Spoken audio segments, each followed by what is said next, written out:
سلام، من هانیه هستم، هنرمند و هنردرمانگر. در این سری از برنامه‌های هنر چگونه درمان می‌کند در مورد تأثیر هنردرمانی روی سلامت روان و سلامت جسم با هم دیگه صحبت می‌کنیم. اگر چند تا برنامه قبلی رو دیده باشین، توی هر اپیزود ما 2 تا تمرین به شما میدیم که این تمرین ها در دراز مدت باعث میشه شما بتونید به یه سلامت نسبی ذهن، جسم و روان دست پیدا کنید. در واقع با انجام دادن این سری از تمرین ها در طولانی مدت ما به یه خودشناسی از خودمون میرسیم و هر چقدر ما بتونیم خودمون رو بهتر بشناسیم، بیشتر میتونیم به پروسه درمان خودمون کمک کنیم. حالا هنردرمانی چطوری کمک میکنه که ما توی پروسه درمان و شفا قرار بگیریم؟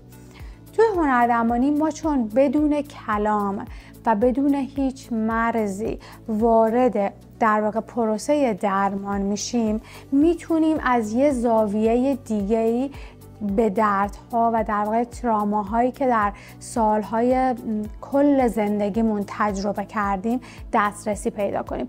در واقع ناخودآگاهی ما دسترسی پیدا میکنه به اون چیزی که در طی سالها ما رو در واقع زخمی کرده، اذیت کرده، ناراحت کرده و باعث شده که ما یه خشم زیادی رو همیشه داشته باشیم، یه ترس زیادی رو همیشه همراه خودمون داشته باشیم و در بیشتر مواقع حتی ما دلیل این حجم از خشم، ترس، نگرانی، اضطراب نمیدونیم، یعنی دلیل اصلیشو پیدا نمی کنیم.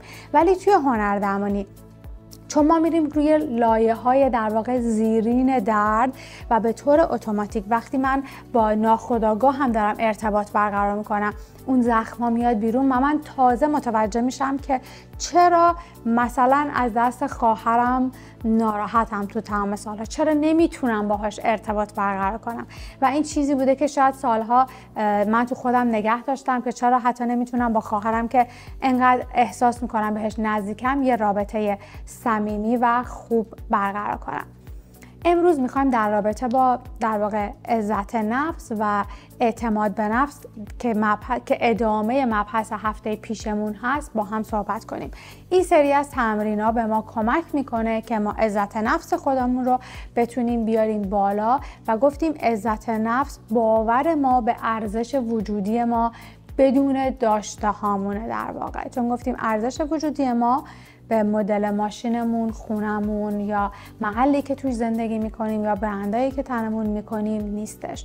هویت ما جدای از تمام در واقع مادیات ماست و اونه که ارزش وجودی ماست و عزت نفس ما از اونجا میاد که بچگی ما در واقع دوران کودکی ما خیلی تاثیرگذاره توی تشکیل عزت نفس ما و ما در واقع چیزهایی رو داریم از کودکی به دنبال خودمون همراه میاریم که از تربیت ما اومده. اون محیط خانوادگی که ما توش رشد کردیم، تربیتی که انجام شده، سرزنش هایی که شدیم بابت نرسیدن به موفقیت توی زمان خاص، تنبیه هایی که شدیم تو زمان در واقع کودکیمون برای درس نخوندن یا برای انجام ندادن هر کار دیگه‌ای باعث میشه که عزت نفس ما شکل بگیره. حالا تمرینی رو که امروز میخوایم با هم انجام بدیم این تمرینه. 1. چیزی رو با هم نقاشی کنیم که در پروسه درمان به ما کمک میکنه. میتونه یه ابزاری باشه، میتونه یه شخصی باشه. ما در درون ناخودآگاهیمون میدونیم که به چی احتیاج داریم که بریم تو پروسه درمان و شفا در موقع و امروز میخوایم اونو نقاشی کنیم که میتونه یه ابزاری باشه، میتونه گفتم یه آدمی باشه یا هر چیز دیگه‌ای باشه. حالا فکر کنید و از خودتون سوال بپرسین چه چیزی رو من امروز میخوام نقاشی بکشم که میدونم توی پروسه شفا و درمان برای من لازمه و به من کمک میکنه. برای من نقاشی کردن و نقاشی کشیدن ابزاریه که کمک میکنه من همیشه توی پروسه درمان برم، چون میدونیم که ما هر روز نیاز داریم که خودمون رو درمان کنیم و شفا بدیم. نه تنها زخمایی که گذشته ها در واقع در گذشته داشتیم، بلکه هر روز توی زندگی با در واقع صحنه ها و مسائلی مواجه میشیم که لازمه روش کار بشه. یعنی اگه یه روزی ما بلند شدیم و دیدیم سنگی نیست که از جلو پامون برداریم، در واقع اون روز باید خیلی تجربه کنیم. پس ما هر روز یه مسئله رو داریم که باهاش روبرو میشیم و باید حلش کنیم و قطعاً برای ما نگرانی میاره و ما یه ابزاری نیاز داریم که هر روز بتونیم ازش استفاده کنیم و این شفامون رو در واقع نگهش داریم.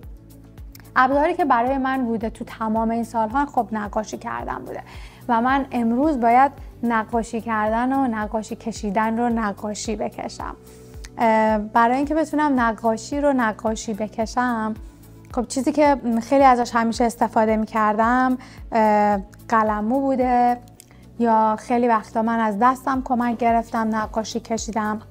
خب رنگایی رو که میخوام انتخاب کنم برای کشیدن ابزار نقاشیم، در واقع چه ابزاریه که به ما کمک میکنه؟ برای من امروز نقاشی به عنوان یه ابزاره که میتونم بهش تکیه کنم برای درمان و نگه داشتن پروسه درمانم.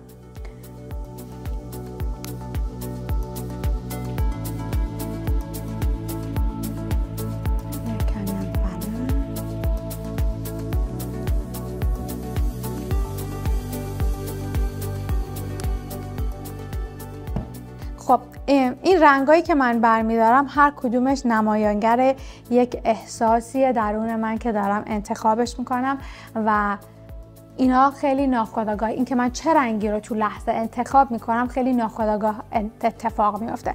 رنگ قهوه‌ای رو انتخاب کردم چون میخوام یه قلمو بکشم و دسته های قلمو معمولا رنگای تیره داره.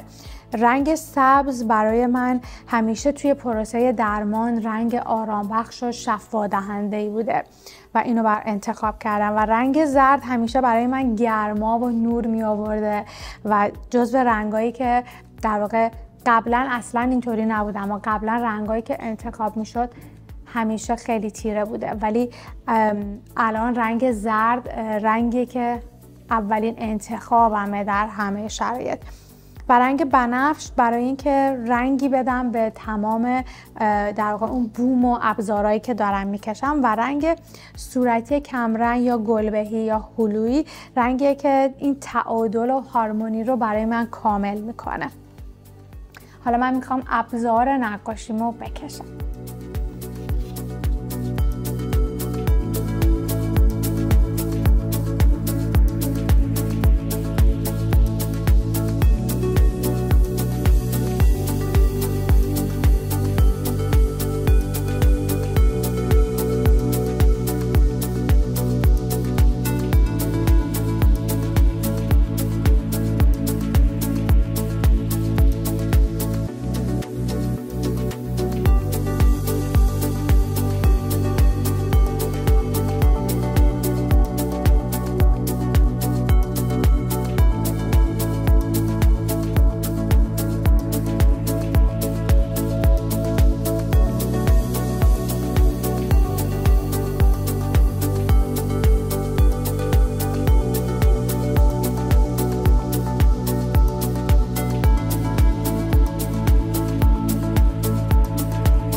طرحی که الان تو این لحظه خلق شد برای من ابزاری بوده که توی تمام این سالها به من کمک کرده که من از طریق هنردرمانی خودم رو شفا بدم و به درمان خودم کمک کنم و به خودشناسی بهتری برسم. خب این نقاشی که من امروز کشیدم در واقع ابزاری بوده که تو تمام این سالها به من کمک کرده که من برم توی پروسه درمان و شفا.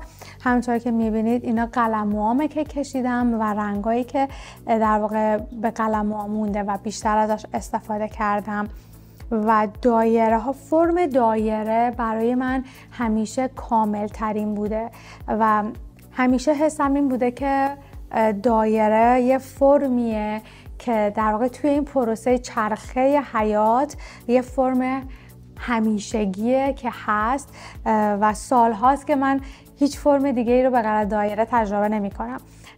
اون اول که شروع کرده بودم اصلا اینطوری نبود، شکلام یه شکلای به هم ریخته و پیچ در پیچ خیلی زیادی داشت، ولی بعد از اینکه سالها در واقع کار کردم هنردرمانی رو، فرم دایره فرمی بود که خیلی برام کامل بود، در واقع نشان درمان خیلی کاملی بود و این بوم نقاشیمه که توش دایره های رنگی زیادی داره و داره انگار که جهانهای موازی کنار همون نشون میده. برای من الان که دارم نگاش میکنم این فرمو داره، این زمینه که ما توش زندگی میکنیم و جهانهای موازی که کنارش هست و در واقع این بوم نقاشیمه. برای من نقاشی همونطوری که گفتم ابزاری بوده که تو این سالها کمک کرده که من پروسه درمان رو انجام بدم. برای شما این ابزار چی هست؟ و حتی میتونه شخص باشه. اگه یه شخص رو تو زندگیتون دارید که در پروسه درمان شما خیلی داره بهتون کمک میکنه، همون رو نقاشی کنید و اون شخص رو در واقع بیارید روی کاغذ و مدادتون. سوال هایی که باید از خودتون در پایان این تمرین بپرسین، یکیش این هستش: چه چیزی رو برای شفا و درمان نیاز دارید؟